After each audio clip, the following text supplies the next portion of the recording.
अस्सलामु अलैकुम वरहमतुल्लाह। कब्रिस्तान में इसाले सवाब करने का तरीका क्या है? अगर कोई शख्स कब्रिस्तान जाता है और वहाँ अपने मुर्दों को इसाले सवाब करना चाहता है तो किस तरीके से वो इसाले सवाब करे, क्या तरीक़ाकार है, क्या पढ़ना है वहाँ जाकर? देखिए मेरे भाई दोस्तों और बुज़ुर्गों, हमेशा बात याद रखें, इसाले सवाब आप कहीं पर भी बैठकर कर सकते हैं। आप घर में बैठे हुए हैं तो आप बैठे बैठे 3 दफ़ा कुल हु अल्लाह पढ़ लें और नीयत कर लें इसका सवाब मैं अपने वालिद साहब को पहुंचाता हूँ, इसका सवाब अपनी वालदा को पहुंचाता हूँ, इसका सवाब अपने दादा को पहुंचाता हूँ, तो वो इसाले सवाब हो जाएगा उधर बैठे बैठे। लेकिन कब्रिस्तान जाके करना, इसका बहुत फ़ायदा होता है।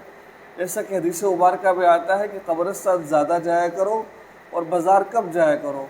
बाज़ार जाने से तुम्हारे दिल के अंदर दुनिया की रग़बत पैदा होगी, दुनिया का शौक़ पैदा होगा, और कब्रिस्तान जाने से तुम्हारे दिल में मौत की तड़प पैदा होगी।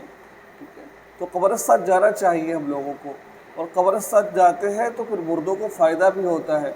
हम वहाँ जाके इसाले सवाब करते हैं, फ़ायदा तो यहाँ पर भी होता है, लेकिन वहाँ जाकर करें तो फ़ायदा होता है उनको। तो आपने कैसे करना है, क्या करना है? आपने जैसे कब्रिस्तान में दाखिल होना है तो फ़ौरन कह रहे हैं अस्सलामु अलैकुम या अहलल क़ुबूर, इतना कह दीजिए। अगर आपको ज़्यादा नहीं आता तो ठीक, इतना अस्सलामु अलैकुम, ये वही जुमला है जो हम अस्सलामु अलैकुम कहते हैं, या अहलल क़ुबूर, इतना कह दीजिए बस। ठीक है, कहने के बाद कब्रिस्तान जाइए, जिस कब्र पर जा रहे हैं तो वहाँ जाइए, वहाँ जाकर सूरह फातिहा पढ़िए, अल्हम्दुलिल्लाहि रब्बिल आलमीन अर्रहमानिर रहीम मालिकी यौमिद्दीन। सूरह फातिहा पढ़ लिया आपने, फिर 3 दफ़ा सूरह इखलास पढ़ लीजिए। ठीक है, फिर सूरह यासीन पढ़ लीजिए। अगर सूरह यासीन, क्योंकि अक्सर लोगों को ज़बानी नहीं आती है, अगर आती है तो पढ़ लीजिए, अगर नहीं आती इतना तो सबको आता है ना कि एक दफ़ा सूरह फातिहा भी सबको आती है, 3 दफ़ा कुल हु अल्लाहु अहद ये भी सबको आती है। पढ़कर और वहाँ पर बग़ैर हाथ उठाए आप दुआ मांग लीजिए वहाँ पर।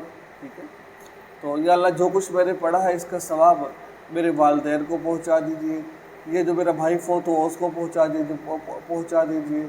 इस तरह आप उसकी नीयत कर सकते हैं आप, ताकि ये इसाले सवाब उनको पहुँच जाएगी। ठीक है, तो आप जहाँ अपने भाई की नीयत कर रहे हैं, अपने वालिद साहब की नीयत कर रहे हैं, कोशिश करें वहाँ पर जितने भी कब्रिस्तान में लोग मुर्दे फोत हो चुके हैं सबकी नीयत कर लीजिए। ठीक है, किसी का है किसी का नहीं है, ठीक है ना, तो आपको फ़ायदा होगा इसका इंशाअल्लाह। तो ये था आज की वीडियो जो मैंने आपको बताया कि इसाले सवाब करने का तरीका क्या कब्रिस्तान में जाकर।